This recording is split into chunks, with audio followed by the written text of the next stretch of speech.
Então, boa noite a todos e todas. É uma grande honra ter aqui vocês nesse lançamento do Matias, né, sobre teoria marxista da dependência. É uma continuidade de um trabalho que já começou com o MST, com a editora, quando trouxe Rui Mauro Marini aqui, Vida e Obra, né? Então, para nós é uma grande honra ter aqui essa nova geração que está produzindo, né? E hoje, então, a gente vai ter, na verdade, uma aula, e a gente vai ter uma outra aula também de militância, agregando aquilo que o João Pedro está falando, a importância do estudo para que a gente tenha um ativismo de qualidade diferenciada, né? Então, boa noite a todos e todas. Então, vamos começar início ao nosso trabalho.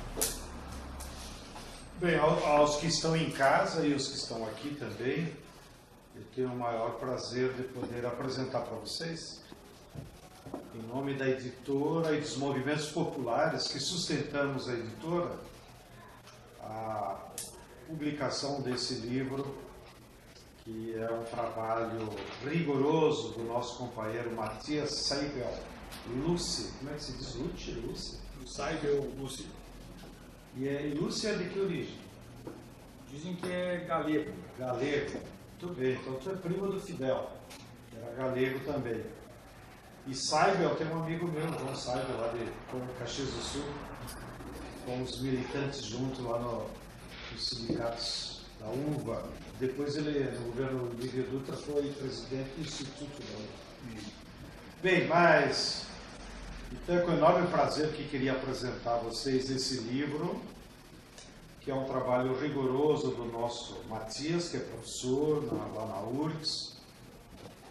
E eu acho que a editora cumpre um papel fundamental editando esse livro, porque ele representa uma ponte entre uma geração de marxistas, pesquisadores da década de 60, que faziam militância política naquela época, na esquerda revolucionária, e que ao mesmo tempo se dedicaram a essa obra teórica que perpassou quase 2 décadas, começou aqui no Brasil, nesse grupo lá do Rio de Janeiro e da Universidade de Brasília, com o Rui Mauro Marini, a Vânia Bambirra, o Teotônio dos Santos, o André Gunder Frank, que era de origem alemã e tinha vindo dar aulas no Brasil. Depois, com a ditadura, eles se transferiram para o Chile. Lá no Chile, outros se incorporaram nessas reflexões. E aquela geração foi uma geração muito importante, porque representou um esforço criativo de como você, a partir das ideias e das contribuições teóricas do Marx, você interpreta a América Latina. Quando a tradição comunista da Terceira Internacional era ao contrário. Eles pegavam as elaborações da Europa e tentavam incluir o Brasil dentro. Então, na minha área, por exemplo, da questão agrária, da qual eu tenho me dedicado a estudar, essa corrente comunista da época, voluntariosos, não estão questionando a ideologia nem a dedicação ao povo brasileiro.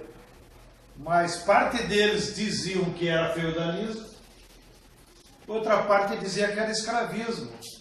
Porque pelo ordenamento do materialismo histórico da Europa, era isso que cabia à América Latina.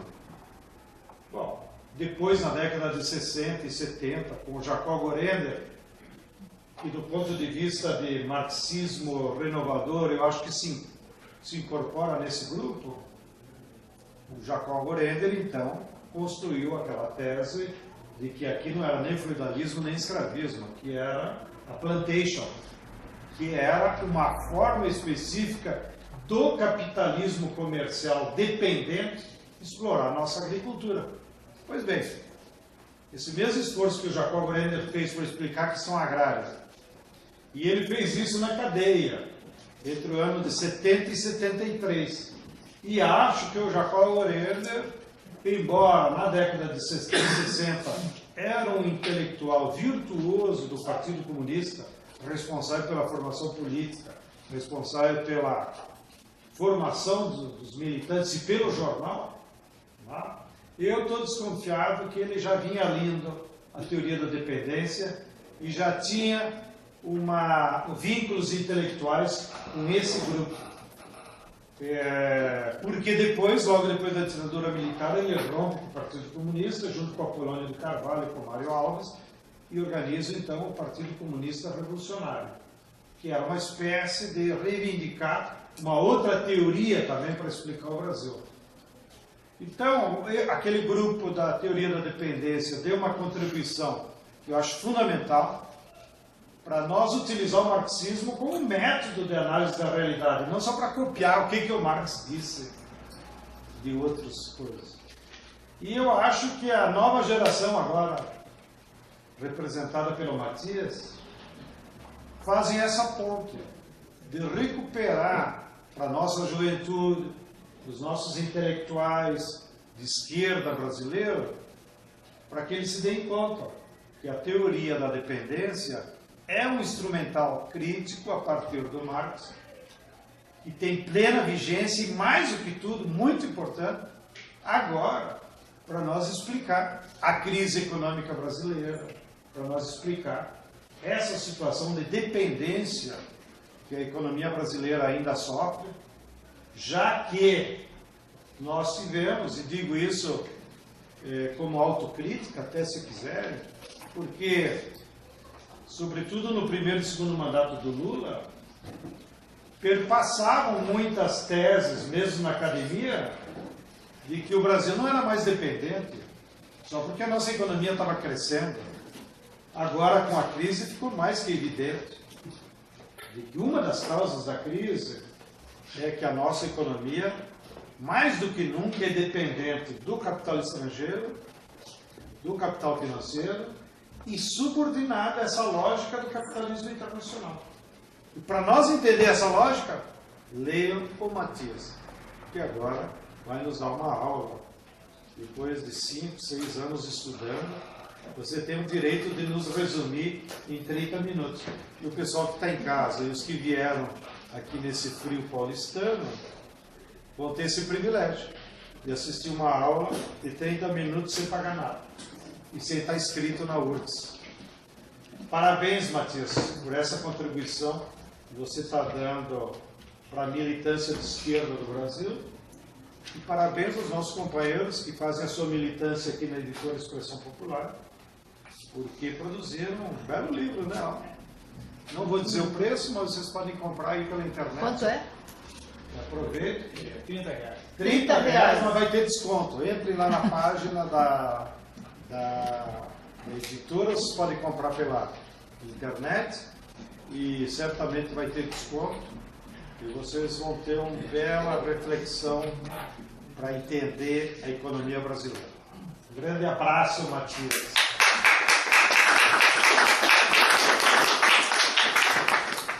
Então, quero deixar desde logo meu agradecimento ao João Pedro Stedley, à Editora Expressão Popular, cumprimentar o público presente e aqueles e aquelas que nos escutam pela internet. Nós vamos fazer uma breve exposição de cerca de 30 minutos sobre a essência do livro. Dentro nós podemos entender como uma palestra a atualidade da teoria marxista da dependência. Eu começo dizendo que nos anos 1960 e 70, forjada no calor da luta de classes, surgia a PMD, com os brasileiros Rui Mauro Marini, Vânia Bambira e Teofônio dos Santos, que eram dirigentes entre 61 e 65 da POLOP, foram professores por volta daqueles anos da recém-fundada UNB, que tinha Darcy Ribeiro como reitor, logo mais pesquisadores em outras instituições do pensamento crítico brasileiro latino-americano, no Chile e no México, no contexto, na conjuntura pós-golpe de 64, onde mantiveram intenso compromisso militante pela transformação social, e no contexto de exílio que foram forçados, e do compromisso teórico e político desses brasileiros naquela conjuntura de efervescência, nasceu a TMD, que nós podemos entender como uma das mais criadoras expressões do marxismo com raízes latino-americanas, como síntese profícua entre a teoria do valor de Marx e a teoria marxista do imperialismo, essa última formulada, entre outros, por Lenin. E desse encontro nasceu esse veio teórico, onde se descobriram categorias de análise originais para dar conta de explicar processos e tendências específicos, no que a gente pode entender como uma totalidade integrada, porém diferenciada, que é a economia mundial capitalista e o seu sistema de dominação, e nesse sentido para podermos compreender a realidade, para poder transformá-la.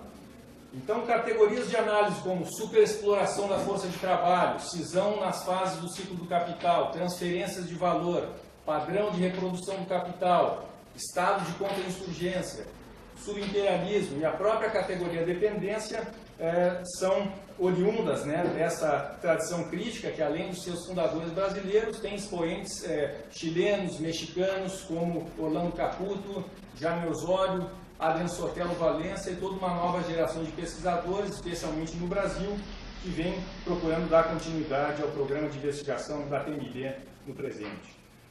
Esse livro, como disse João Pedro, ele é resultado de anos de investigação e ele procura sistematizar no mesmo volume e com base em pesquisa de história econômica e de crítica da economia política, algumas das principais categorias que fazem, então, a apreensão dessas relações que se expressam particularmente nas nossas formações sociais. E estuda a historicidade dessas relações. Eu gostaria só de lembrar aqui algo que é muito caro para todos nós, que a atualidade ou vigência de toda a teoria crítica, ela se mede pela sua capacidade de trazer explicações científicas para questões e problemas reais, tendo como horizonte a sua transformação. Então nós vamos expor a seguir alguns dos aspectos que nós abordamos no livro, com o objetivo de demonstrar a atualidade das formulações da TMD, nos aproximando do exame de questões que marcam a luta de classes na presente conjuntura histórica. Eu começo pontuando, então, que a gênese das relações de dependência ela se encontra na Revolução Industrial e na formação do mercado mundial capitalista e sua divisão internacional do trabalho, que conferiram um novo fundamento ao poder mundial, o que foi um salto na história. Entre as primeiras décadas do século XIX até o advento da fase superior do imperialismo, fase superior do capitalismo, quer dizer, o imperialismo, a América Latina e a periferia como um todo deram sua contribuição contraditoriamente para que esse salto fosse dado nas economias centrais. Com suprimentos abundantes de alimentos e matérias-primas baratos como café, carne, fertilizantes e outras mercadorias, a América Latina participou influenciando 3 transformações decisivas para que as economias hoje dominantes viessem a ser o que são. Primeira, liberando força produtiva de trabalho no campo, de modo a permitir a especialização das economias dominantes na produção de bens industriais. Segunda, reduzindo o valor do capital variável, com o barateamento dos bens de consumo necessário, que são aqueles que determinam o valor da força de trabalho, proporcionando, portanto, a elevação da mais-valia relativa. Terceira, reduzindo o valor do capital constante, contribuindo com isso para contrarrestar, para contrabalançar o efeito declinante da taxa de lucro. Esses expedientes contribuíram para a configuração de uma industrialização orgânica em seu caráter, quer dizer, produção de bens-salário, mas também de bens de capital, de máquinas, com a generalização da elevação da produtividade para o conjunto dos ramos dos setores da produção e a mudança do eixo da acumulação baseado na mais-valia absoluta para a mais-valia relativa, que logo mais possibilitaria a configuração de limites nos quais se dá a exploração capitalista nas economias dominantes, embora, obviamente, não deixe de ser exploração. Afinal, nós estamos falando de capitalismo e onde atua a todo momento a lei geral da acumulação capitalista do antagonismo capital-trabalho. Mas o que nós queremos dizer com isso? Que enquanto isso, aqui na América Latina, aqui no Brasil, aqui em nossos países latino-americanos, se impunham sacrifícios redobrados, em que a transição para o trabalho livre, além de ter sido tardia, não implicou naquele momento uma diversificação da estrutura da propriedade, nem contou concomitantemente com o papel que as nossas economias exerceram para o desenvolvimento das economias dominantes e a mudança do eixo da acumulação em seu seio.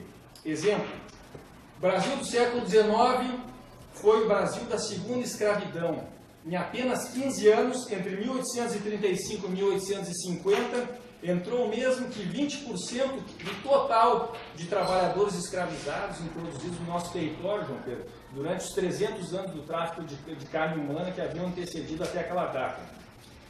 Em 1850, enquanto na Europa a classe trabalhadora conquistava a lei das 10 horas, a jornada de 10 horas, fruto da luta de classes, mas também do desdobramento da lógica do capital, que passava a lograr acomodar certos limites à sua fome vampiresca, no Brasil era outorgada a Lei de Terras de 1850, para conservar a instituição do latifúndio e impedir que trabalhadores negros e trabalhadores migrantes proletarizados pudessem acessar os meios de produção, ampliando com isso vastamente o exército industrial de reserva.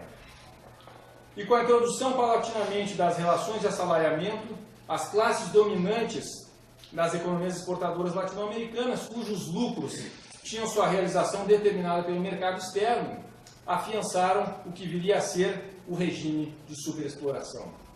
Em suma, o que nas economias dominantes foi o deslocamento do eixo da acumulação baseado na mais-valia absoluta para a mais-valia relativa, nas economias dependentes foi o afiançamento de uma modalidade de acumulação baseada na exploração mediante maior desgaste de energia vital do trabalhador.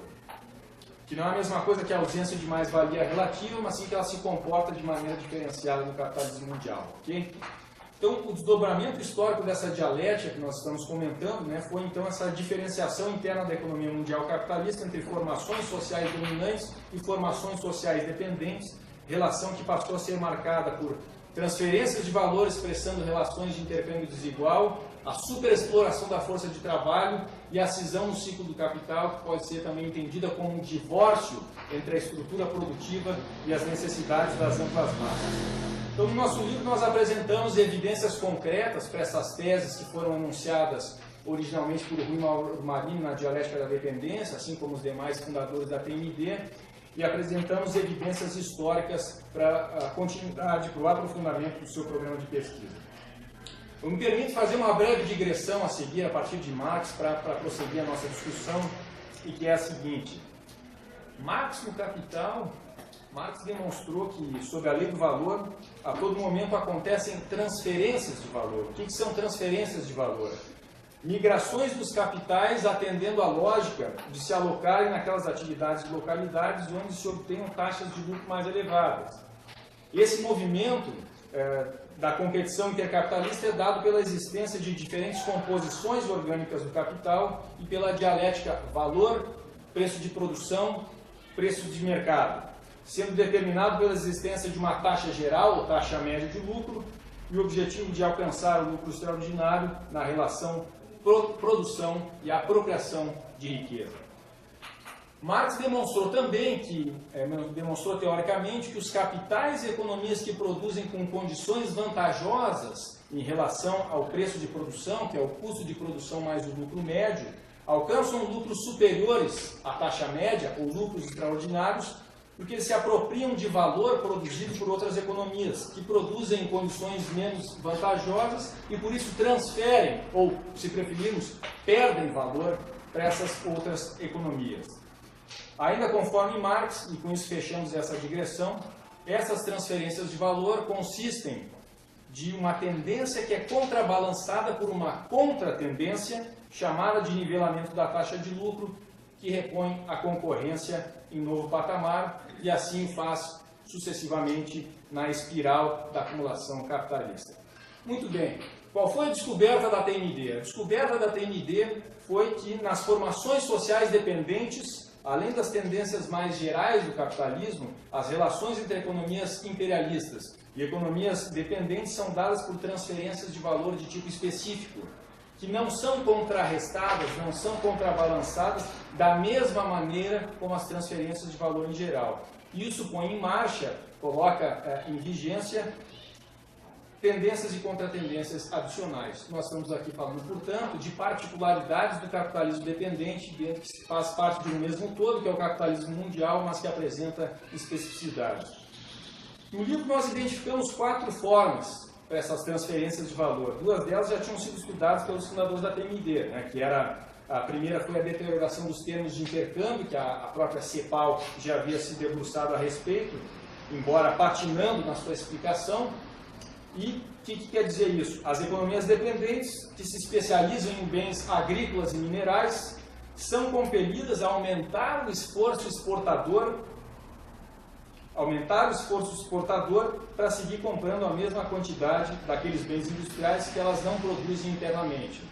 No Brasil, nós podemos ver essa realidade concretamente na atuação do Estado, favorecendo as grandes empresas do agronegócio e também mineradoras com a Lei Candir, que foi estabelecida no primeiro mandato de FHC, isentando de tributos essas frações do capital e que persiste até hoje, a despeito da alta conjuntural das matérias-primas que aconteceu. Na verdade, isso é uma modalidade para aumentar a arrecadação e a lucratividade dessas empresas para compensar essas tendências de transferência de valor que se colocam. E nós sabemos que, enquanto isso, nós vemos se jogar nas costas do trabalhador uma carga tributária desigual e regressiva. Mas voltando ao nosso raciocínio, que a TMD demonstrou, foi que a deterioração dos termos de intercâmbio não é meramente um fenômeno de preços, né? Então aqui reside a explicação que a TMD traz, sua causa reside na especialização hierárquica nas pautas da produção de mercadorias, sob níveis desiguais de produtividade e o controle monopolista de determinadas tecnologias e conhecimentos, pelas economias imperialistas, provocando perdas do comércio internacional na dialética produção e apropriação de riqueza. Uma outra forma estudada pelos fundadores da TMD foram as remessas de lucros, royalties e dividendos. Um autor como Orlando Caputo mostrou que a soma dos investimentos estrangeiros e dos lucros reinvestidos é significativa, às vezes, inferior às remessas de lucros que as multinacionais enviam para suas casas matrizes, né? Isso significa que as remessas das multinacionais consistem de uma enorme massa de mais-valia que é extraída internamente nas nossas economias e mais uma modalidade de transferência de valor. No livro nós trazemos indicadores e séries estatísticas para essa tendência que já era estudado nos anos 1960 e 70 pela TMD. Pensando nos dias atuais, nós podemos perceber essa relação no fato de nós termos uma economia que envia anualmente bilhões de dólares para o exterior em remessas de lucros industriais e financeiros das multinacionais e que paga royalties cada vez que vai se utilizar um tomógrafo em um hospital, onde eles existirem, onde se puder acessá-los, que nós sabemos que não é em todo lugar e não é em todas as situações que se necessitaria que eles estivessem à disposição, ou por outras tecnologias vitais na sociedade contemporânea, quer dizer, uma economia que não possui uma indústria própria de semicondutores para fabricar os aparelhos tecnológicos que vocês estão utilizando, apesar de possuir uma comunidade científica qualificada e um dos maiores bancos de fomento do mundo, que é o BNDES, né? Cujos recursos são oriundos do fundo público, mas que não estão a serviço das necessidades da maioria da população, mas do grande capital interno transnacional. Uma terceira modalidade de transferência de valor é o serviço da dívida, que está presente desde as indenizações impostas pelas ex-metrópoles para o reconhecimento das independências.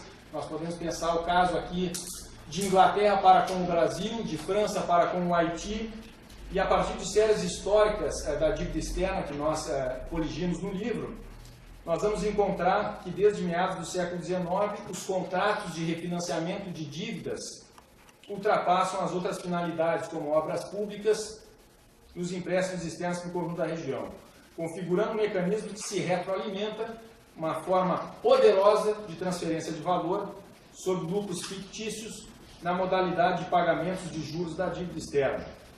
E as economias dependentes, como nós analisamos, elas contraem relações de subordinação em relação àquelas que possuem moedas fortes e que controlam e dominam tanto a função dinheiro mundial como a função capital-dinheiro na economia mundial. No século XX, a partir da metade da década de 1970, aproximadamente, a dívida vai assumir a dianteira em lugar da deterioração dos termos de intercâmbio como principal modalidade de transferência de valor. Isso nós mostramos também no livro. E o que a gente pode pensar na conjuntura mais recente? Nos últimos 15, 20 anos, ela tem mudado de perfil, de dívida externa para dívida interna. Mas ainda assim não deixa de ser transferência de valor. Os economistas têm chamado isso de passivo externo em reais, no caso da economia brasileira, e com agravante, que é o caso no Brasil da elevadíssima taxa de juros real interna, uma das maiores do mundo, uma das maiores praticadas no mundo, com uma transferência de valor aqui se configurando também. De maneira que essa é uma categoria também para nós analisarmos a partir da TMD, o que campanhas como a Auditoria Cidadã da Dívida, a campanha de Jubileu Sul, têm denunciado a respeito do sistema da dívida em nossos países e que exige nós mostrarmos os contratos ilegítimos e ilegais que foram cometidos pelas burguesias dos nossos países e, ao mesmo tempo, promover uma profunda reforma do sistema bancário e financeiro sob controle social, enfrentando radicalmente o capital fictício e o capital financeiro. Finalmente, as transferências de valor também acontecem mediante a apropriação de renda diferencial, da qual a América Latina é um reservatório, com seus recursos naturais abundantes. E a América Latina, no que se inclui o Brasil, como portadora de renda diferencial devido à alta fertilidade natural da terra, nós estamos falando aqui em sentido amplo, quer dizer, terras agricultáveis, mananciais d'água, recursos minerais, petróleo. As formações sociais latino-americanas são portadoras de renda diferencial. Mas essa renda diferencial, em parte considerável, não flui para atender as necessidades da população, sendo apropriada sobre as relações imperialistas.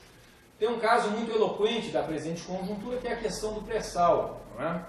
Um caso notório com a entrega de fatias cada vez maiores do pré-sal para as transnacionais, a despeito de a Petrobras controlar a tecnologia para a exploração de águas profundas, proporcionando com isso o que se chama, teoricamente, de renda diferencial 2, aquela que é obtida mediante a aplicação de meios de produção, potenciando a extração da fertilidade natural desse recurso, no caso o petróleo, e desse modo a transferência de valor acontece inclusive naquele terreno onde nós possuímos maior produtividade ou maior diferencial de produtividade, nesse caso, fertilidade natural da terra, para a gente ver o grau em que se coloca a nossa dependência no capitalismo mundial. Semana passada saiu uma reportagem no Valor, né, mostrando dado escandaloso, né, das petroleiras transnacionais controlando faixas 20 petroleiros estrangeiros. E parcelas cada vez mais crescentes. E veja, inclusive num segmento em que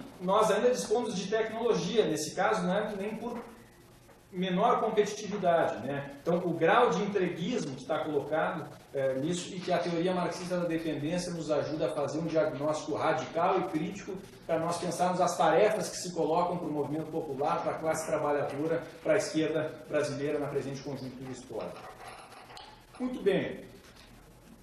Diante do que foi colocado, a gente pode pensar então que, frente à existência dessas transferências de valor na economia mundial, resultam duas implicações fundamentais.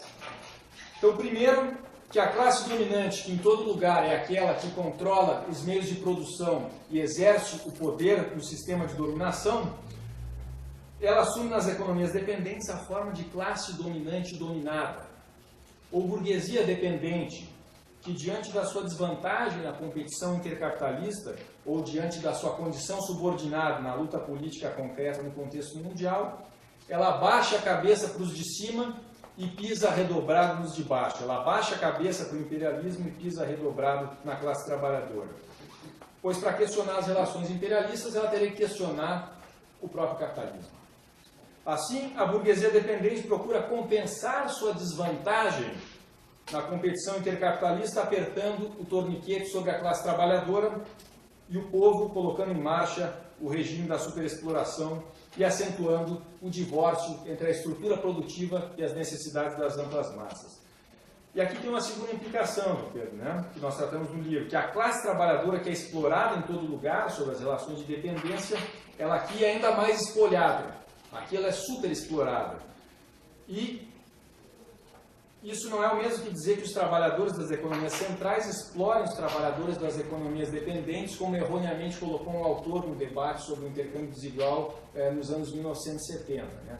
Na verdade, isso significa que o internacionalismo proletário ele não prescinde de pensar e enfrentar as particularidades da questão nacional, que é a questão das distintas formações econômico-sociais, que assume relevância central na nossa realidade, e que a questão nacional, portanto, não vai poder ser compreendida de maneira adequada, nem resolvida de maneira consequente, sem ter como horizonte a emancipação humana em relação à sociedade da mercadoria.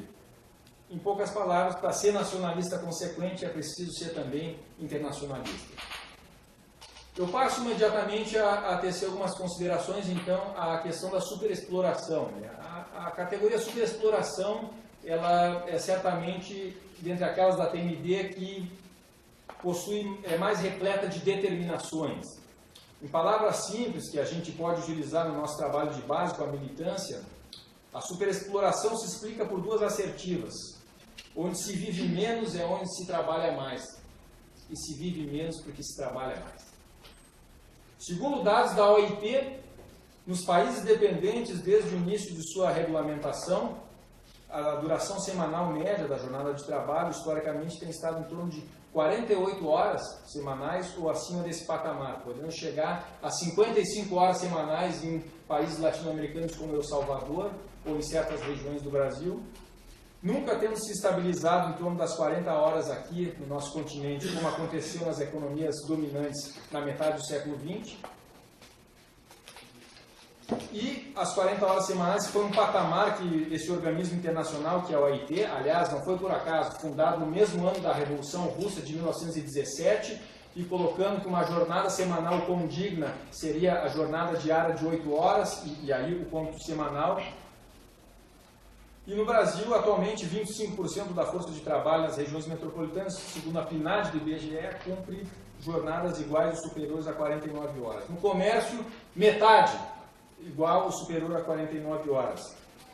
E com a contra-reforma trabalhista do governo golpista de Michel Temer, quer se levar até 60 horas, né, em todo lugar, quanto a burguesia conseguir impor. Ainda segundo dados da OIT, em nossos países, acompanha esse dado, o número de pessoas que seguem trabalhando por decisão não voluntária após idade para se aposentar, ou porque não conseguem sobreviver com as pensões ou proventos da aposentadoria, continuam trabalhando por necessidade, é de 48% para a força de trabalho masculina e 28% para a feminina. Ao passo que nas economias centrais essa cifra é respectivamente 19% e 12%. Como explicar esses contrastes que se mantêm, ainda que a crise capitalista esteja golpeando as condições de vida e trabalho no próprio centro capitalista? A TMD, com a categoria da superexploração, ela vai precisamente trazer uma das explicações mais rigorosas para a crítica dessa realidade. Então, a força de trabalho na superexploração, além de estar submetida à exploração capitalista em suas determinações mais gerais, é também submetida a determinações específicas, provocando o desgaste prematuro da força de trabalho ou a sua reposição de tal maneira que a energia vital do trabalhador, a reposição insuficiente dela, né, não é restaurada em condições normais, ocorrendo o rebaixamento do valor ou a violação do valor da força de trabalho. Nós sabemos que o capital é morte. O capital é morte. E aqui essa face se revela ainda mais nua e cruamente. Essa questão se apresenta historicamente, então, de maneira diferenciada no capitalismo mundial. Em poucas palavras, o motivo de nós encontrarmos jornadas mais longas e mais intensas, em níveis salariais mais baixos das nossas economias, reside, primeiro, na exacerbação do exército industrial de reserva, mais gente tendo que competir por um emprego, em nossas sociedades onde a concentração da estrutura da propriedade urbana e rural e da riqueza geral é ainda maior. Segundo, no fato de nas economias dependentes os trabalhadores não cumprirem o mesmo papel na realização do capital, quer dizer, como consumidores, na segunda fase da circulação, não cumprirem o mesmo papel como nas economias centrais, seja pelos tipos de bem que se produz aqui de maneira dominante, seja pelas formas como o capital se valoriza, levando ao incentivo a que os patrões e o Estado comportem menos concessões ou tenham que comportar menos concessões à classe trabalhadora.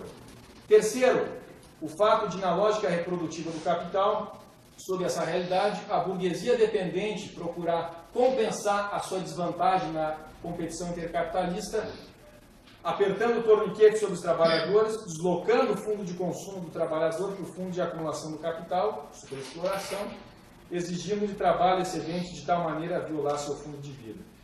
Então, a TND vai mostrar com isso que não bastam tão somente os conceitos de mais-valia absoluta e mais-valia relativa que estavam em Marx. Marx é a fonte do nosso método, é a fonte da teoria marxista, mas a realidade é movente. E o que os autores da TND trouxeram de maneira criadora é descobrir relações específicas com o próprio desdobramento histórico do modo de produção capitalista, que exige, portanto, análise concreta de situação concreta para nós interpretarmos criticamente a nossa realidade para poder transformá-la.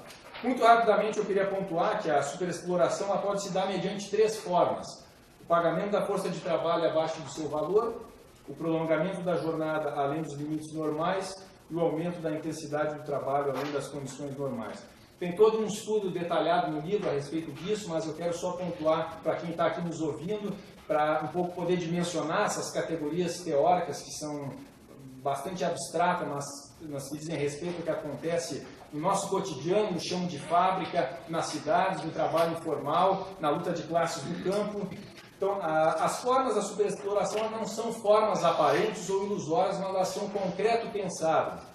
Então, o salário real, que nas mistificações da aparência vai ser apenas o salário nominal corrigido pelo índice geral de preços, na nossa compreensão crítica, na TND, ele é o poder de compra do salário em correlação com o índice geral de preços e em relação ao elemento histórico e moral do valor da força de trabalho.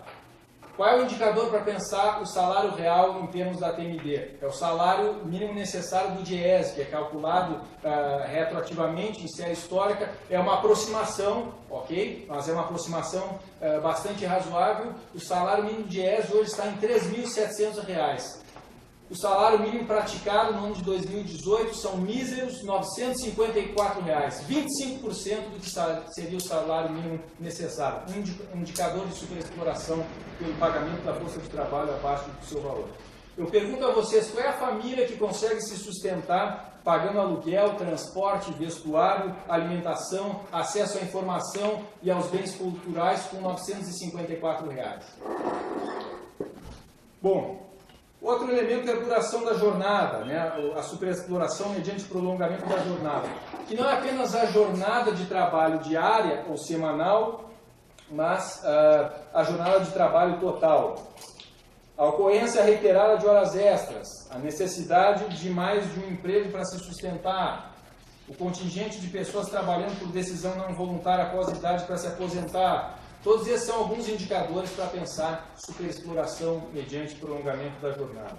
O aumento da intensidade, que é uma terceira forma de superexploração, que é uma relação oculta na aparência e confundida com a produtividade, quando a gente vai ver o discurso das federações patronais como a CNI ou como a Fiesp, tentando mentirosamente justificar a contra-reforma trabalhista do governo golpista de Temer, dizendo que é para elevar a produtividade. A burguesia dependente não quer elevar a produtividade, porque ela é sócia subordinada do imperialismo e ela vai utilizar isso como um ardil para justificar o incremento da superexploração mediante aumento violento da intensidade ou a regressão civilizacional, que é o novo regime de contratação da força de trabalho, entre outros expedientes.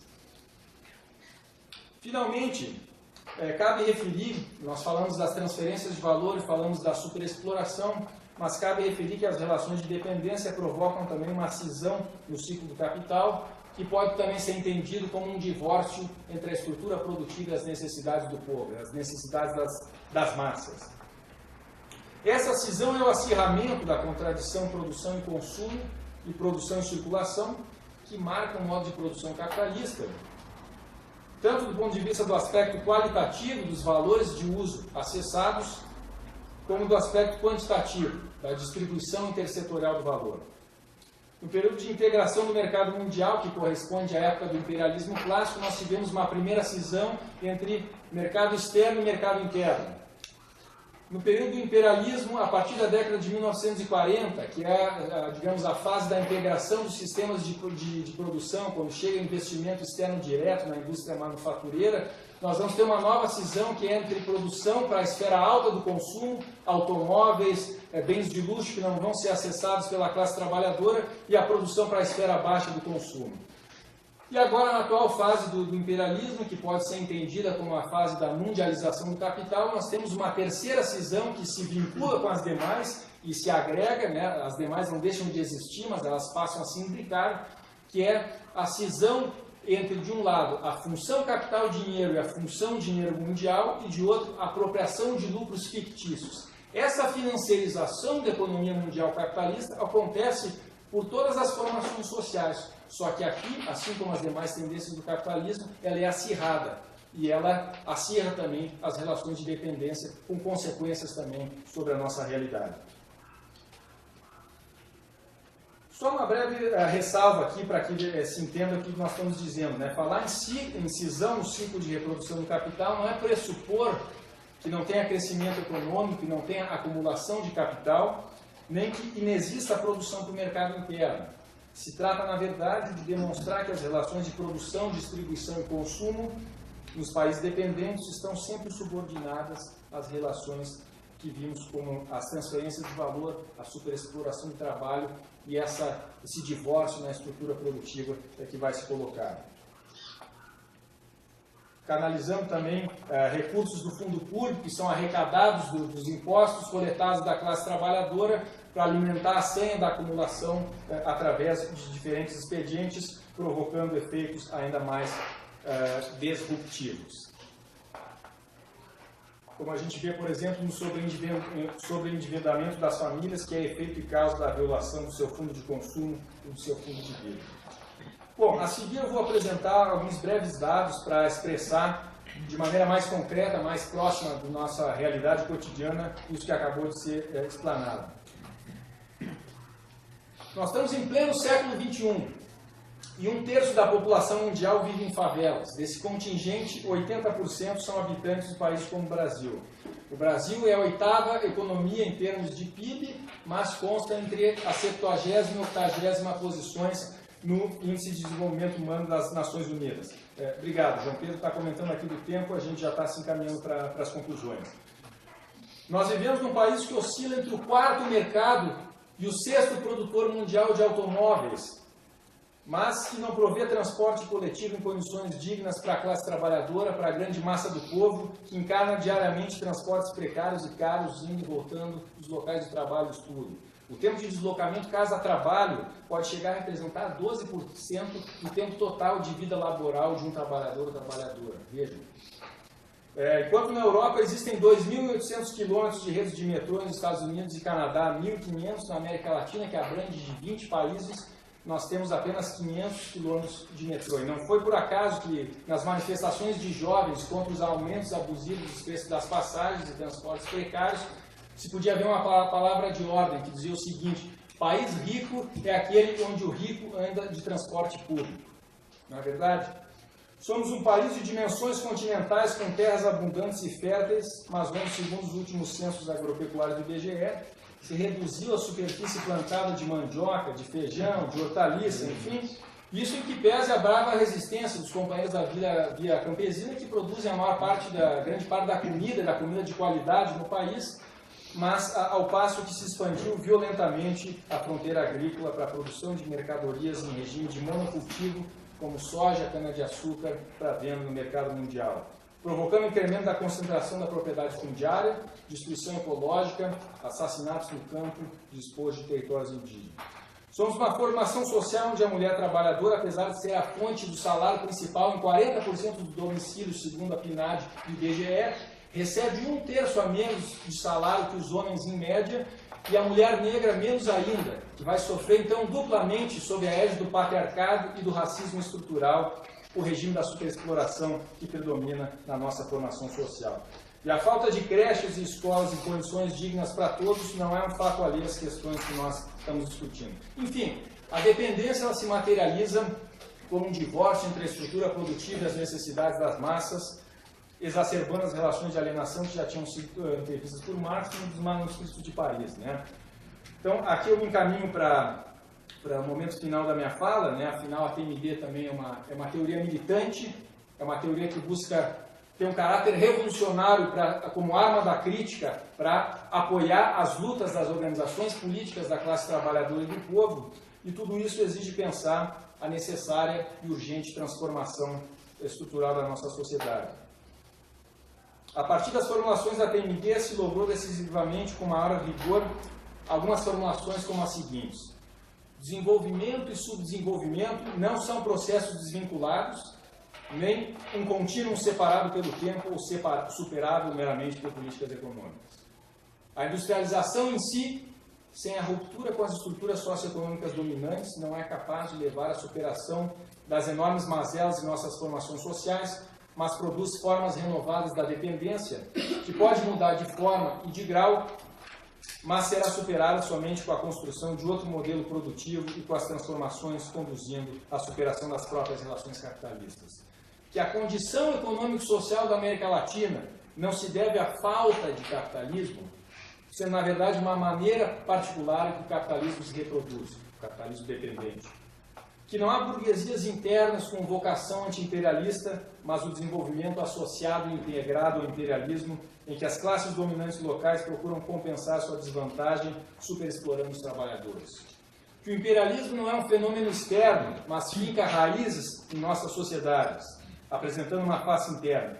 Que o sujeito revolucionário da transformação social não é à frente pelo desenvolvimento do capitalismo nacional, uma impossibilidade histórica, segundo a TMD, mas à frente de classe a ser integrada pela classe trabalhadora, o campesinato e setores da pequena burguesia.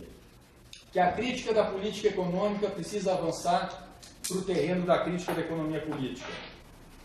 Em suma, que nem o funcionamento da lei do valor, nem a configuração histórica das formações sociais se dão uniformemente, mas sob o desenvolvimento desigual, não sendo um dualismo estrutural nem um todo indiferenciado, mas um complexo de complexos que é preciso conhecer com devido rigor para atuar sobre a sua realidade e poder transformá-la.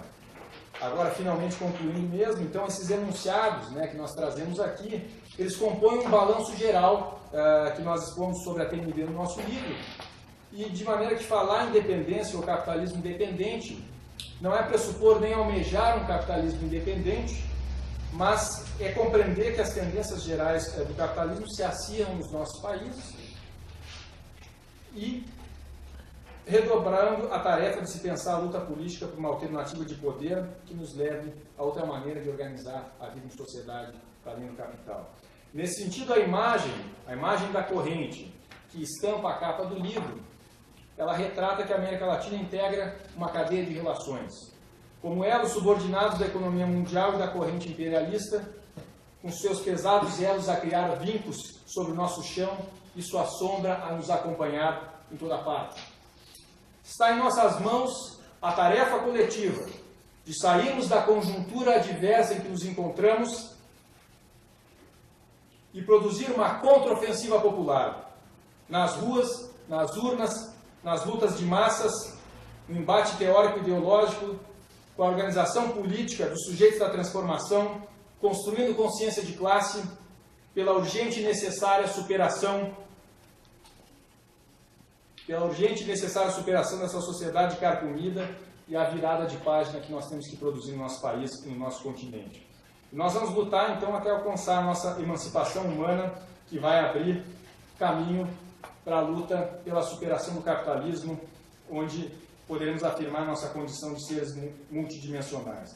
Eu quero finalmente reiterar, então, dentre tantas pessoas, o meu agradecimento à Expressão Popular, ao João Pedro Stedley, pelos generosos comentários, ao Miguel Henrique Stedley, a Carla Cecília Campos Ferreira, ao Jaime Osório e, in memoriam, a Vânia Bambirra e Teotônio dos Santos. Esse livro é dedicado ao legado de Vânia Bambirra, fundadora da nossa teoria marxista da dependência, ao centenário da Revolução Russa e da Primeira Greve Geral no Brasil, ao cinquentenário do martírio do Che, aos 20 anos do falecimento de Rui Mauro Marini.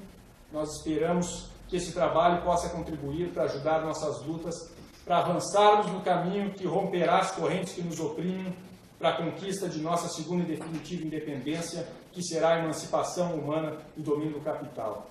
Se o presente é de luta, o futuro nos pertence. Muito obrigado.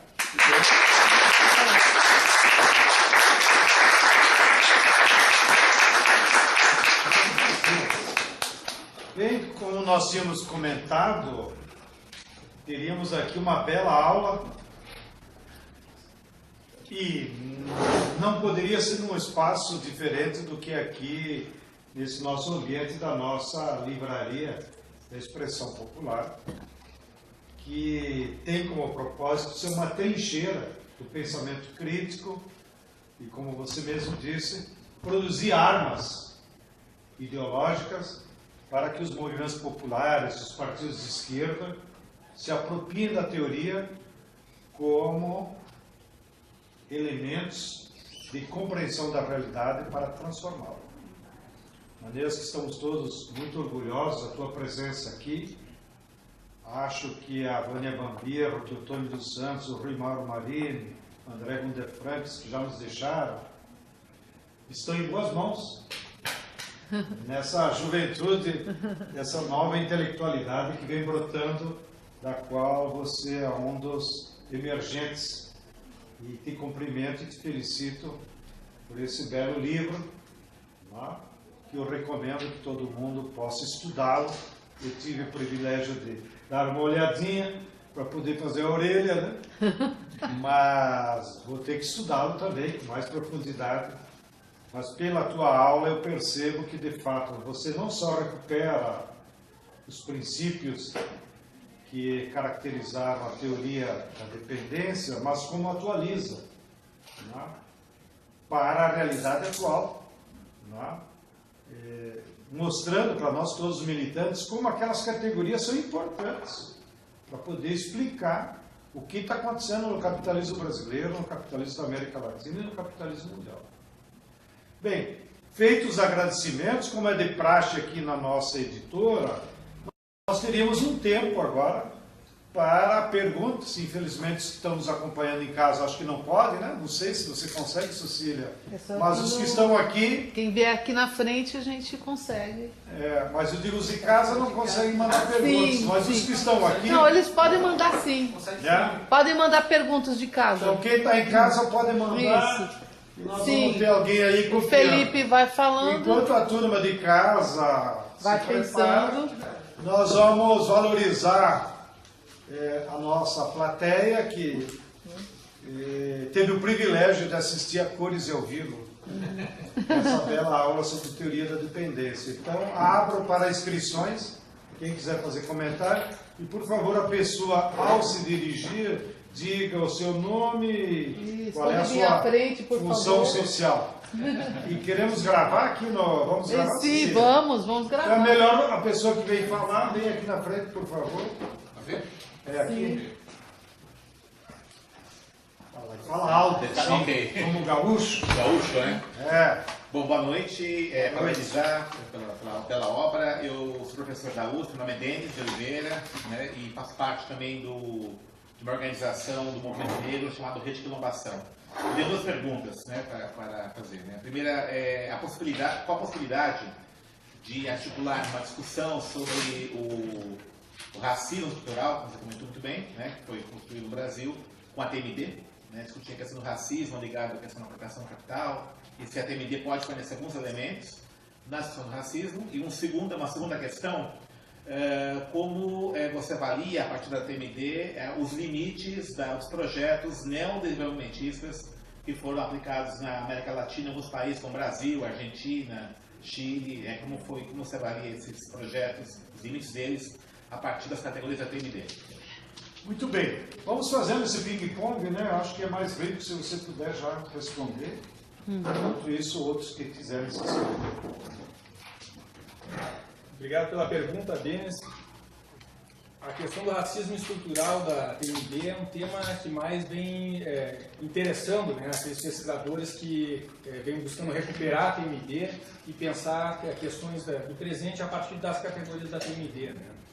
Então, eu referi aqui, por exemplo, como a maneira como vai se dar a passagem do trabalho assalariado, né, o que Marx vai chamar a passagem da subsunção formal à subsunção real, no caso da América Latina e de outros contextos, formações sociais onde houve escravismo colonial, onde houve relações de escravidão, isso vai se dar de tal maneira que o próprio processo de proletarização vai se vincular com o elemento do racismo estrutural para que a transição para a mão de obra assalariada não permitisse que o povo negro pudesse ter controle dos meios de produção. Nos próprios Estados Unidos isso também vai se colocar, tem toda uma discussão a respeito disso, mas trazendo aqui para a realidade latino-americana do capitalismo dependente, pode ser feita uma interessante discussão, né? Tem um conceito de Marx chamado de sobretrabalho, ou Überarbeit, em alemão. A professora Carla Cecília Campos Ferreira, da UFRJ, vem fazendo uma pesquisa a respeito disso, mostrando que o sobretrabalho é uma forma de espoliação da força de trabalho,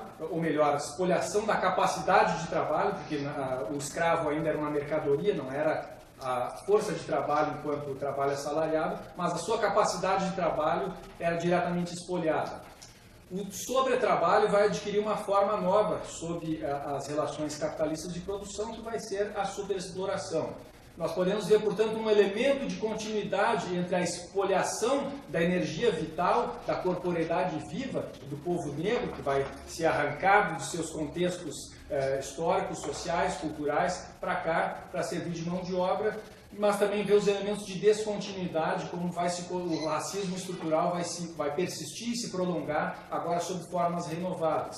Então a gente vê os elementos de causalidade que precedem a vigência do regime de superexploração e ao mesmo tempo como agudizam o regime de superexploração, entendendo o racismo estrutural como um dos elementos, um dos pilares do capitalismo dependente na América Latina, e a gente pode comprovar isso com qualquer estatística apurada que vai mostrar isso, né? A superexploração é algo que abrange o conjunto da classe, grande parte da classe, mas ela tem cor, ela tem endereço, e isso não é uma questão menor e que, a partir da TMD, nós precisamos nos debruçar a respeito, né? Então, essa é uma questão que eu te traria. Sobre os limites dos projetos neodesenvolvimentistas. O Marin tem um texto chamado A Crise do Neodesenvolvimentismo. Na verdade, ele estava falando sobre o pensamento neodesenvolvimentista, que ele vai atribuir já uma gênese no próprio FHC, Serra, outros autores, e depois vai reaparecer a palavra neodesenvolvimentismo para caracterizar governos na América Latina, no sentido de promover um conjunto de reformas, embora sem ter necessariamente uma concepção anti-imperialista ou de questionar o imperialismo, né? Esse é um terreno de debate que segue em andamento, né, na academia e também na esquerda brasileira, com várias posições, mas o que eu poderia te referir agora seria o seguinte: a dependência ela não é linear, ela pode mudar de forma, ela pode mudar de grau, mas ela só será suprimida, só será superada com o enfrentamento do próprio capitalismo. E o enfrentamento do próprio capitalismo requer enfrentar, né, os seus sustentáculos de dominação, as relações imperialistas e as classes dominantes internas, entendendo que o próprio imperialismo não é meramente um fenômeno externo, mas ele finca raízes nas nossas sociedades. Então, para ser anti-imperialista consequente, é preciso enfrentar as classes dominantes internas que se colocam. Então, acho que esse é um bom terreno de debate para estudar, fazer o debate sobre o neodesenvolvimentismo, né? O livro ele traz no capítulo 4 sobre a categoria dependência uma categoria mediadora para estudar diferentes padrões de reprodução do capital. Esse é um conceito que foi aprofundado pelo professor Jaime Osório, que é um dos principais discípulos da geração fundadora da TMD, professor da Universidade Autônoma Metropolitana do México, e que ajuda a periodizar. Ele vai colocar que nós estamos no atual padrão exportador de especialização produtiva, né, onde nós temos uma mudança na pauta do comércio exterior, nós temos uma mudança também no papel que tem a indústria de transformação, que vai recuar frente ao avanço das indústrias extrativas, uma maior presença das transnacionais, e isso vai se colocar como certas características ou limites, né, do neodesenvolvimentismo, que promoveu o crescimento econômico, mas aprofundando essas relações, né? Então, por outro lado, eu diria que nós não podemos utilizar esse mesmo termo para caracterizar todos os governos da América Latina, né? Uma coisa é Venezuela sob Chávez, é Bolívia sob Evo, outra coisa são outros países do Cone Sul. Então essas distinções também são importantes de serem feitas sob pena de a gente simplificar a realidade se não as fizermos, né? Então o livro traz um programa de pesquisa que pode ajudar no debate sobre a questão do neodesenvolvimentismo. Mas pela TMD, em poucas palavras, eu digo o seguinte: superar a dependência requer uma política de enfrentamento das relações imperialistas e das classes dominantes locais através de um projeto de classe, né? Ou que os seus fundadores chamavam de frente de classe, formada pela classe trabalhadora urbana e rural, ou classe trabalhadora e campesinato e setores da pequena burguesia, com um projeto estratégico para construir outro Brasil e outra América Latina. Muito bem. Tem pergunta também aqui de casa, né? Já anotou? Sim, Vamos uma ver, companheira então. Dagmar Silnara Camargo. Muito bem, então vamos lá. Dagmar Silnara Camargo. Uma boa provocação, viu? Ela pergunta de que forma podemos difundir essa categoria da superexploração do trabalho para que os dirigentes sindicais a compreendam. Tu ir lá dando uns cursinhos, né? Atenção, quem é das centrais sindicais, aí, CUT, CTB, Força Sindical, Intersindical, entre em contato com a editora. O professor Matias está disponível para pequenos e grandes cursos sobre como a teoria da dependência influi na superexploração do trabalho. E enquanto isso, ele vai responder em 3 minutos. Olha, eu diria para a Dagmar que, assim como nós temos o DIEESE, que faz uma série de estudos setoriais, assessoria para os diferentes sindicatos, centrais sindicais, né? Inclusive tem vários indicadores do DIEESE, pesquisas, não somente as cifras do salário mínimo necessário, mas também pesquisas sobre categorias de trabalhadores, sobre greves, motivos de greves, acordos coletivos. Nós podemos utilizar esses dados para pensar a questão da superexploração como indicadores da superexploração. Nós procuramos oferecer algumas pistas disso no capítulo 3 do livro, mas os diferentes sindicatos e organizações da classe trabalhadora podem estimular que, a partir dessa contribuição da TMD, se busque fazer estudos específicos denunciando esse caráter superexplorador. Lembrando o seguinte, que denunciar superexploração não é almejar uma exploração normal. Uma exploração normal aqui é impossível. Criticar a superexploração é exatamente mostrar que aqui ainda tem menos limites para que os grandes problemas nossos sejam resolvidos sem ter uma política com uma alternativa de poder no nosso país. O que não significa que nós não devamos atuar teórica e politicamente para colocar diques de contenção na superexploração. E, nesse sentido, estudos sobre relações que configuram práticas de superexploração são fundamentais. Recentemente, o selo Outras Expressões, vinculado à expressão popular, publicou um belo trabalho da Juliana Guanais sobre a questão trabalho por peça e a superexploração no setor sucro-alcooleiro, que vai trazer essa questão da superexploração num ramo específico da economia brasileira, alguns dos mais dinâmicos, inclusive, né, no atual padrão de reprodução do capital. E assim, comerciários também pode fazer, trabalhadores de call center, sindicatos que se organizem, de maneira que isso é uma potência também teórica e política para alicerçar e fortalecer as nossas lutas. Muito bem, eu queria aproveitar o gancho, já que ninguém se inscreveu aqui, na provocação da Dagmar, me alinhando, né, nas teses da teoria da dependência e esse conceito de superexploração já aparece em Marx, né? E o Rui Mauro Marini e os outros apenas atualizaram para a realidade latino-americana e explicaram, como você comentou inclusive, de como a superexploração do trabalho no continente latino-americano passa a ser não uma exceção, mas uma regra do processo de acumulação de capital para eles levar para o exterior. Então nós temos a superexploração absoluta, que é quando a classe trabalhadora, como ele disse, não ganha nem o necessário para ela se reproduzir em condições naturais da vida humana com a sua família, que é o exemplo que tu usou do salário do DIEESE e o salário mínimo. O salário mínimo no Brasil, quem ganha isso já estaria numa condição de superexploração absoluta. E tem também o que é mais difícil os dirigentes sindicais compreenderem, a superexploração relativa, que é quando você compara um trabalhador brasileiro de uma multinacional que ganha bem com o salário do seu colega lá na Alemanha, lá nos Estados Unidos.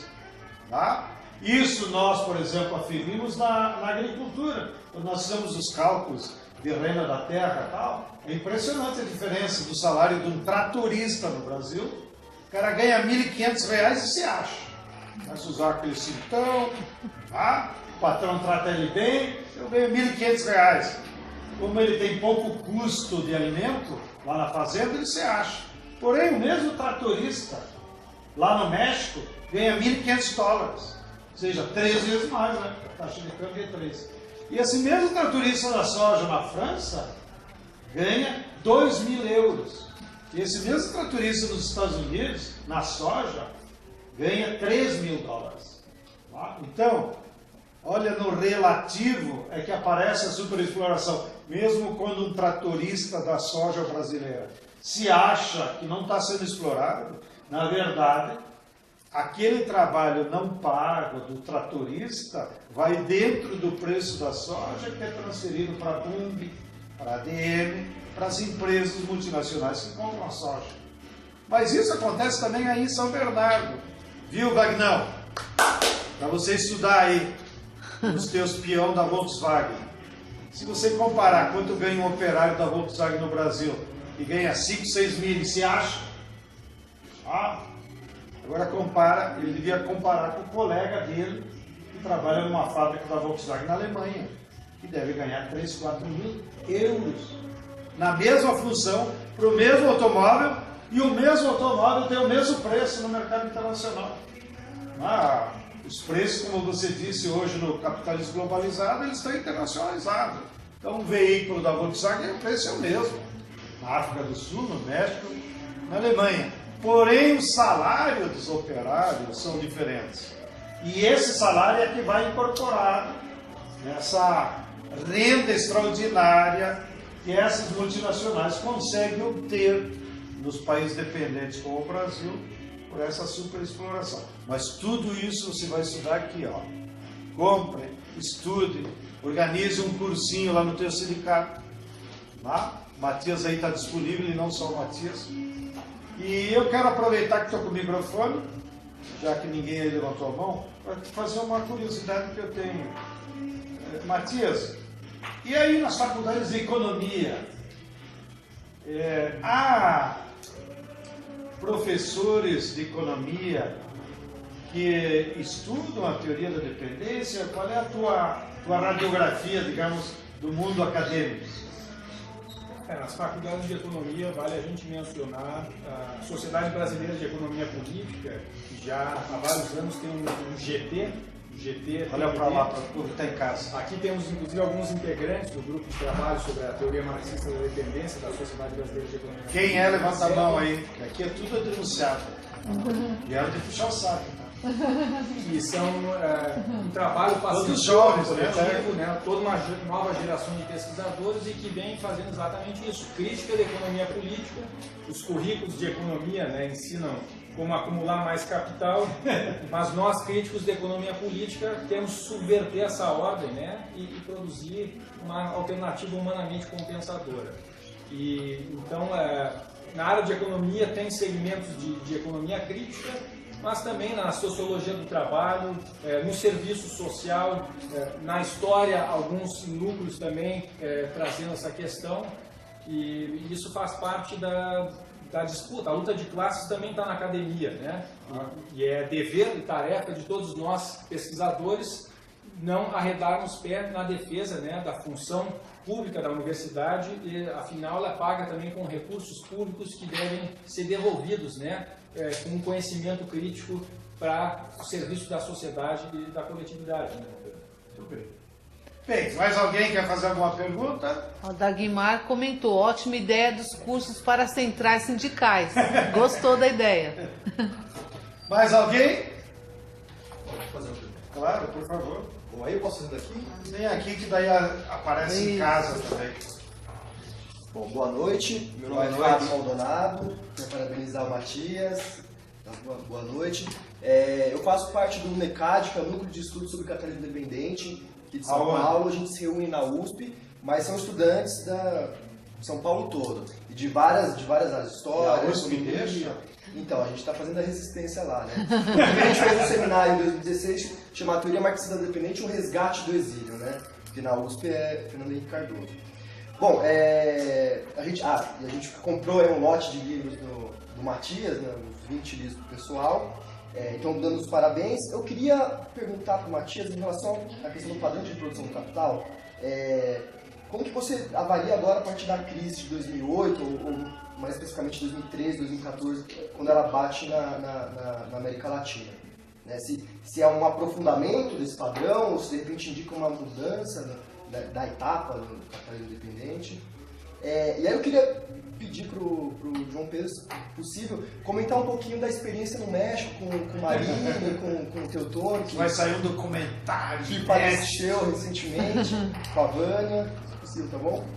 Obrigado. Vai lá, Matias. Reparem, obrigado, Fábio, pela pergunta. Cumprimento também pelo trabalho do NECAD. A crise de 2008, ela de alguma maneira esfumou, né, a aparência, né, de que alguns acadêmicos falaram que seria a superação da dependência. Então, somente devido à alta conjuntural das matérias-primas e quando havia um excedente econômico que permitia atender interesses de diferentes frações de classe, né? Mas, na verdade... E foi o que gerou o neodesenvolvimento. Porque havia excedente, fácil excedente. tudo dividir entre todas as classes. Mas isso foi uma conjuntura efêmera, né, que já terminou. E o recrudescimento da luta de classes na América Latina, com contrarreformas, como a contrarreforma trabalhista, a contrarreforma da Previdência, não tem outra razão senão abrir novos domínios para a acumulação de capital, através, inclusive, da superexploração do trabalho, para elevar a taxa de lucro das classes dominantes internas e dos capitais internacionais que estão investidos aqui, né? Então, isso não deixa de ter uma vinculação com a crise de 2008.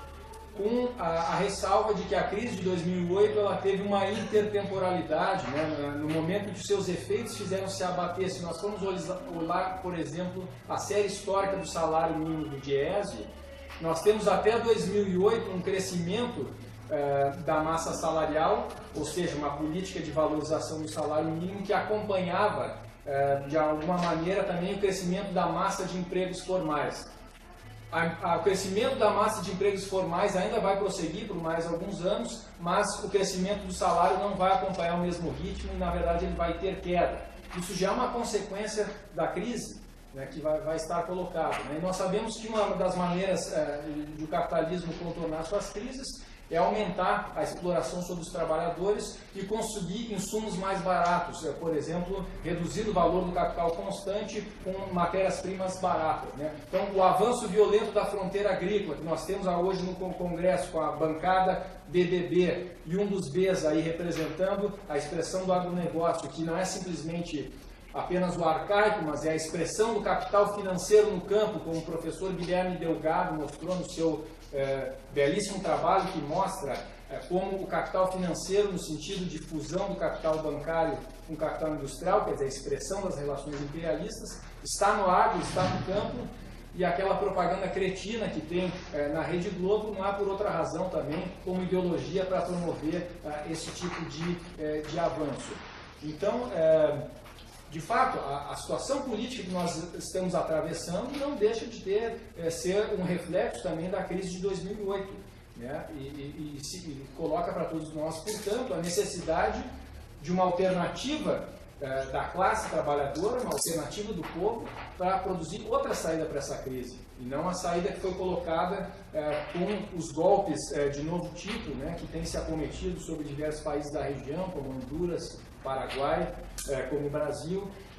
Então isso também faz parte, né? A TNV não vai refletir somente sobre variáveis econômicas, nós estamos falando de crítica da economia política e o sistema de dominação também comparece aqui como preocupação nossa.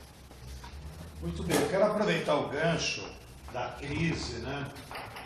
e dos golpistas, para sobretudo os que estão em casa acompanharem, uma das características que nós estamos percebendo no plano econômico dos golpistas, que lá a teoria da dependência ela não ajuda a entender, é como em período de crises o capital internacional, mesclado com o capital financeiro que está sobrando, ele vem do mundo inteiro para cá para se apropriar de forma privada, óbvio, dos bens da natureza, porque é através dos bens da natureza que eles podem se apropriar de uma renda extraordinária e, com isso, voltarem a acumular no centro do capitalismo. Então, eu vou dar 3 exemplos aqui. O primeiro ele já citou e me alegro, você pegou bem os exemplos práticos, porque é disso que se trata, não é só uma teoria divagante, pedante, é uma arma crítica para nós entender. O caso do petróleo.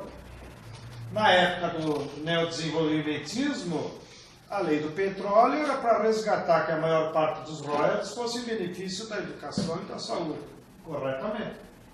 Bem, os petroleiros da FUP nos dizem que a renda extraordinária do petróleo hoje no Brasil, porque você não precisa gastar em pesquisa e você já tem a tecnologia de tirar ele do pré-sal, a renda é 240%. Então você pode imaginar um capitalista que tem $1 bilhão em capital fictício especulativo lá no exterior, e ele sabe que aqui no Brasil tem uma mercadoria que vai dar uma taxa de 240% de lucro. Isso não existe nem no inferno. Não? O cara corre para cá. E é por isso que se revelou aí essa questão política. Nos últimos leilões, 20 empresas petrolíferas do mundo inteiro correram para cá. Não foi só a Exxon, que ajuda a financiar o Luizio Nunes, e o Serra. Vieram petroleiras de todo mundo. E aí nós poderíamos perguntar para vocês, em que outro país do mundo hoje uma empresa petrolífera mundial pode ir lá e comprar petróleo? Me diz. Poderiam tentar na Venezuela, e é para isso que estão tentando dar um golpe lá também, porque a Arábia Saudita é estatal. Vocês vão lá brigar com os árabes, onde tem reservas. Não? Você vai disputar no México, também é estatal e já está tudo. Não? Vai disputar o petróleo na Indonésia? Estatal. Vai disputar o pré-sal na Noruega? É estatal. E lá tu não entra. Então o Brasil se transformou a única reserva mundial de petróleo onde essas andorinhas ou esses condores podem se apropriar dos 240% da taxa. Agora, qual é a próxima pérola da coroa brasileira ofertada pela nossa classe dominante subordinada? A energia elétrica. Ontem eu fui em um debate e os companheiros do sistema elétrico e do MAB nos explicaram. Existe na Eletrobras um sistema de hidrelétricas que já estão pagos. As hidrelétricas já se amortizaram. A última grande hidrelétrica que falta se amortizar é Itaipu, que vai começar, que vai zerar a amortização em 2020, ou seja, daqui a 2 anos. Portanto, nós temos uma rede de hidrelétricas lá na Chesf, no São Francisco. Toda aquela geração da época da Eletrobras, dos militares, que as hidrelétricas já têm 20, 30 anos e, portanto, já foram pagas. Já venceu todo o processo de amortização. E quando uma hidrelétrica já pagou todo o financiamento da sua obra, da sua construção da taipa, das turbinas, do sistema de transmissão, o custo de megawatt da energia elétrica produzida por elas é R$11. E o preço hoje vendido pela Eletrobras desse 1 megawatt no sistema aqui, que a indústria, o comércio e nós aqui com essa luz acesa estamos pagando, é 640. Não existe renda extraordinária tão grande no mundo do que o sistema elétrico brasileiro. E é por isso que estão vindo todos aí, né? Todo mundo quer privatizar a Eletrobras. E não existe renda extraordinária que eles podem se apropriar. Tamanha diferença do que o sistema elétrico brasileiro. Então se prepare, vai ser a grande luta que nós vamos ter daqui para frente, inclusive, e que a teoria da dependência nos ajudou a entender, com uma renda extraordinária que o capital internacional quer se apropriar aqui no Brasil. E o último exemplo, a água. Aqui no Brasil, a Nestlé e a Coca-Cola ganham mais dinheiro com água do que com os refrigerantes. A Nestlé, inclusive, com leite. No caso da Nestlé, é patético, porque ela misturava água no leite. Agora ela prefere vender água separada, que dá mais dinheiro do que misturar no leite.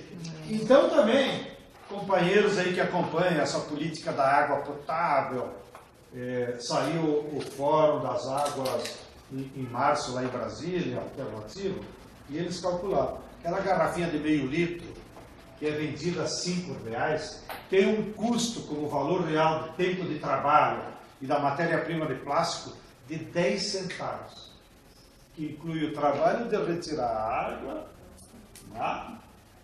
o trabalho de fazer aquela embalagem e o trabalho do transporte, está nos caminhoneiros, claro, nos caminhões, até trazer no mercado consumidor.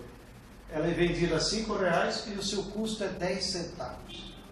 Então, também a água potável no Brasil se transformou numa mercadoria a ser disputada pelo capital internacional e financeiro, porque não tem coisa que dê mais lucro do que isso. Bem, então isso é só como exemplos, e felicito o Matias, porque tanto aqui na aula que ele nos deu, quanto no livro, todo o tempo ele incorpora fatos da nossa realidade para nós entender o que está por trás de cada conceito que a velha guarda desenvolveu já desde a década de 60. E para responder a tua provocação, eu tive o privilégio, porque quando eu fui estudar no México na década de 70, final da década de 70, alguns deles estavam lá na UNAM como professores, como o Teotônio, a Vânia, o Rui Mauro Marini, e eu tive esse privilégio de ser aluno deles. O Rui Mauro Marini era o professor do tomo 1 do Capital para nós, muito rigoroso. Numa das provas, o danado me deu 5. Muito na cara, fui lá reclamar, mas não teve crise. E a Vânia dava para nós a teoria da dependência. O Teotônio era mais articulador político, ele só dava aula lá no doutorado e nunca se envolveu tanto com a nossa turma, digamos, que estávamos mais lá na economia política. Então eu tenho muito boas lembranças deles, eram professores muito bons, muito rigorosos, não dava colher de chá para ninguém, não adianta dizer que era de esquerda. E o fato mais curioso e marcante que eu nunca mais vou esquecer, já que é uma instigação da vida assim, que a gente leva, foi que a Vânia me passou o contato do André Gunder Frank, que era daqueles alemão metódico, disciplinado. Eu não tive oportunidade de conhecê-lo, porque em seguida do Chile, ele foi para os Estados Unidos e acabou se aposentando numa universidade lá dos Estados Unidos. E aí a Vânia me passou o correio eletrônico dele, já tinha correio eletrônico. E eu estava preparando um dos tomos dessa coleção da questão agrária, e eu quis incorporar um texto onde André Gunder Frank, a partir da teoria da dependência, critica a tese dos comunistas do feudalismo. E eu tinha o texto que tinha recebido de forma mimeografada na época da ditadura, e estava em espanhol, que acho que até o André Gunder Frank escrevia mal português, ou nessa época ele já estava no Chile, mas eu tinha o texto em espanhol. Um texto de umas 20 páginas, nem me lembro se está no tomo 3 ou no tomo 4, da questão agrária. Aí eu traduzi para o português, escrevi para ele, mandei e fiz a consulta. Professor, eu posso publicar numa coletânea assim, assim? E se o senhor tiver algum outro ensaio mais atualizado, ou se o senhor considerar que aquele ensaio ainda é insuficiente, o senhor me avisa. Porque eu estou justamente incorporando num livro aquele debate que era interpretar a questão agrária, qual era a situação da questão agrária brasileira. O que era, afinal? Era escravismo, feudalismo, né? E a primeira contestação ainda na década, o texto deve ser de 67 ou 68, é do André Gunder Frank. E como eu disse antes, a teoria que nos ajudou a liquidar esse assunto foi do Jacob Lorentz, que ele só escreveu na cadeia entre 1970 e 73 e foi publicado pela Ática em 1976. De maneiras que, olha aí, ontem praticamente. E aí eu escrevi para o professor André e coloquei essas questões e o danado do alemão me responde. João Pedro, parece que eu estou ouvindo ele falar, né, em espanhol. E me disse, não, você pode publicar o meu texto. De fato, as minhas aulas de investigação não foram mais para a questão da agricultura, então foi o único texto que eu produzi mesmo sobre o Brasil. Você pode publicar, porém te advirto, nesses e nesses parágrafos você traduziu mal. E a tradução correta é essa. E me mandou o texto. Bom, então, no livro da questão agrária, vocês vão ver a versão do André Gunder Frank corrigida. Então, isso me marcou, porque, olha, o rigor, né, a preocupação, um texto de 67, isso ele me mandou, deve ter sido no ano 2000, não sei o quê. E a outra coisa que daí eu... é a coisa da vida, né? Daí eu agradeci a ele, né, todo entusiasmado. Uma semana depois, eu recebo uma outra mensagem do filho dele, dizendo, ó, infelizmente, eu vi aqui pelo computador dele que ele tinha relações contigo, eu quero te avisar que ele faleceu.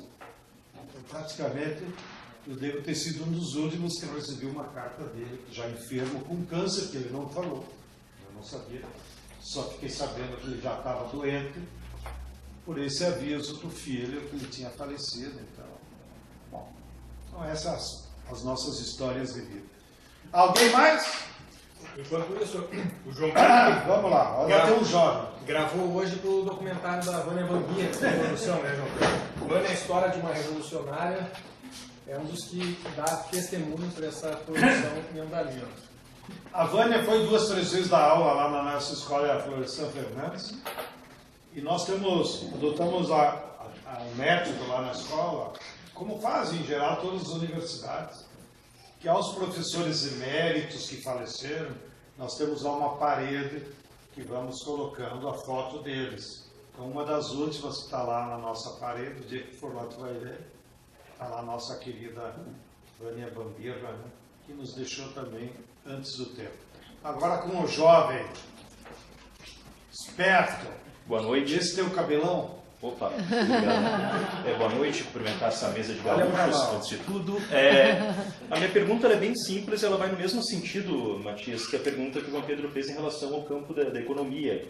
Toda essa discussão e, principalmente, essas tarefas políticas que tu não trouxe e tudo mais, eu queria saber como é que isso se estrutura hoje, no campo da história, no caso, né? Quais os desafios, o que está bom, como se coloca nos currículos e tudo mais, enfim. Fazer a mesma consideração que fez com o João Pedro em relação à economia, mas pensando para a história. Se na história se utiliza a teoria da dependência? E se não se utiliza, quais são os obstáculos, o que está atrapalhando, tudo mais? Qual o nosso problema, né, no caso? Obrigado pela pergunta, Carlos. O Carlos tem uma tese de doutorado sobre Jacob Lorentz. Você vai mestrado. Vai me Uma corrigir. dissertação de mestrado, um belíssimo trabalho com uma biografia intelectual, um trabalho muito bom. Muito bem. Já foi publicado ou não? Ainda não. Depois tu me passa para me corrigir. Eu vou contar uma história, então, enquanto tu te prepara. Que não sei se tu sabe. Eu tive o privilégio de ser convidado pelo Lula para ir no funeral do Fidel. O PT fretou um avião, vamos lá, estávamos no avião. O Lula, o Wagner da CUT, o Boulos, a Dilma e mais alguns assessores. Fernando Moraes, que era muito amigo do Fidel. E eu estava de enxerido. Acho que mais o Lula quis fazer um agradinho. Então nós fomos de avião, vai e volta, 72 horas. Junto não sabe mais o que falar, né? Lá pelas tantas. Aí uma hora dessa, a Dilma sentou do meu lado no avião e começou a fazer pergunta de questão agrária. E fez pergunta e ele respondendo. Falei da coleção dela, não conhecia. Tá? Bom, daí eu fui entendendo por que o governo foi tão ruim, né? A reforma agrária. Isso não entende nada, né? Aí ela me perguntou, tu conheceu o Jacó Gorender? Eu disse, claro, é um dos nossos mestres, porque foi ele que definitivamente explicou qual era a natureza do capitalismo durante o período colonial. E nós, tá vendo, a Fundação Perseu Abramo, já me referi, ó, publicou, agora republicou pela Ática, numa edição muito bonita, e nós incorporamos nosso curso de formação na INEF e na base do MST para explicar o período colonial. Claro, a gente usa vários autores, mas nós aderimos à tese do Jacó Gorender, que é a tese da implantation, como uma forma específica do capital comercial mundial se apropriar da nossa riqueza com essa superexploração do trabalho escravo. Bom, falei do Gorender. Aí ela começou a se emocionar. Gente, eu não sabia que tu era amigo do Gorender. Agora eu não estou entendendo por que tu está tão emocionada. Aí ela me contou a seguinte história, que é realmente emocionante. Ela disse, não, eu estou emocionada porque quando eu era jovem, como sabe, eu fui presa. E no meu presídio estava também o Jacó Gorender, que já era bem mais idade, já tinha 60 e picos quando foi preso. E nós chamávamos ele de vovô, porque o resto era tudo uma meninada, né? Seja as moças, seja os meninos. Era uma gurizada. O único realmente fora da média era o velho Jacó Gorender. Então, o Jacó Gorender nos pedia para todos os meninos que cada um de nós, quando recebia algum presente dos familiares, seja pão, comida, tal, que nós guardasse o papel e desse para ele. E nós guardávamos o papel e dava para ele. E ele, daí ele me contou, escreveu o livro em papel de pão, em papel de qualquer coisa, a lápis na cadeia. Sim, eu disse para ela, eu sabia que ele tinha escrito na cadeia, e que saiu quando saiu em 73, daí entregou para a Ática e tal, mas eu não sabia que era em situações tão precárias. Aí ela disse, mais emocionada ainda, eu estou contando a história pela Dilma, se ela mentia para não dela. Ela disse, mais emocionada ainda, e por isso que eu acredito. Ela disse, o mais emocionante, João Pedro, é que quando o Jacó Gorender foi preso na casa dele, ele já tinha escrito na máquina de escrever o livro. E casualmente, os originais, fica imaginando aquela pilha de escrito em cima da mesa, alguns textos corrigidos, como o teu, meu riscado. A polícia entrou, viu aquele datilografado em cima da mesa, já achou que era uma tese conclamando a luta armada no Brasil, queimou na frente dele. Na hora que algemou ele, disse, seu velho nojento, escrevendo e simulando a juventude a pegar a luta armada. A organização dele era de luta armada, mas o livro era um livro teórico, que é o que está aí, né? Bom, queimaram na frente dele. Tu imagina a situação? Eu acho que a maior tortura que ele sofreu foi isso. Bom, mas como ele era um grande intelectual, um grande sábio, na cadeia ele reescreveu o que já tinha sido datilografado. De maneiras que quando ele entregou para a Ática, foram manuscritos aí, do livro que nós conhecemos aí, com essa bela edição. Então, estou contando essa história para nós valorizar ainda mais, você que é um pupilo do Jacó Gorender, que ele foi um grande intelectual comunista e que nos deu uma lição, né? Mesmo nas piores condições, ele produziu isso que nos ajuda a entender o que foi o período colonial no Brasil. Bom, agora, por último, o Matias, e depois vocês vão fazer fila, todo mundo comprar 2 livros, um para vocês, um para a namorada, um para o presente, tal, e ele vai dar os autógrafos. Vale responder pergunta depois dessa história do Gorender? Vocês têm algo para dizer, né? Mas ele te perguntou da história, né? Sim. Eu vi isso como amiga da Théo Gorender. É? Então se confirma. Se confirma, estudioso, muito estudioso. Muito. 2 palavras, cara. Como fazer a luta de ideias também para avançar, que o campo do conhecimento na história, na academia, cumpre o papel que nós esperamos para ele. eu vejo dois problemas que existem por vários lugares, né? Um deles é a fragmentação, uma ultra especialização do conhecimento, sem ver o todo, e a gente sabe que epistemologicamente o todo não é a soma das partes, a gente precisa conhecer o conjunto da realidade, o que é o Brasil, o que é a formação social, o que é a história mundial, o que é o ser social, o ser humano que nos distingue, enfim, a partir daí nós vamos fazer as perguntas adequadas para estudar criticamente a nossa história e pensar a superação das relações que precisam ser superadas. E a outra, é inegável que existem múltiplas opressões, mas a gente tem que entender que a opressão racial, ela existe, ela tem especificidades, mas ela é ainda mais agudizada junto com a opressão de classe. E um negro rico, que é uma minoria, e o negro pobre nas suas condições, o trabalhador negro, nós sabemos que a própria questão do racismo estrutural vai atuar de maneira distinta, embora atue sobre ambos. A mesma coisa a questão do sexismo, da LGBTfobia, da questão do patriarcado, do machismo, então, do feminicídio. Então, todos esses temas têm uma agenda para que se coloque. O importante é a gente pensar como essas questões se articulam dentro dessa totalidade. E com isso, esses estudos, né, que foram por muito tempo ignorados, né, por um pensamento dogmático, inclusive dentro do próprio marxismo, eles vão trazer, respeitadas as suas especificidades, uma contribuição para pensar ainda mais longe. Por isso que nós vamos ter, existe feminismo classista, existe movimento negro com uma perspectiva que pensa a especificidade do racismo no Brasil, e assim por diante, a questão agrária no Brasil. Então esse é um desafio que cabe a todos nós e na pesquisa histórica da gente. Muito bem.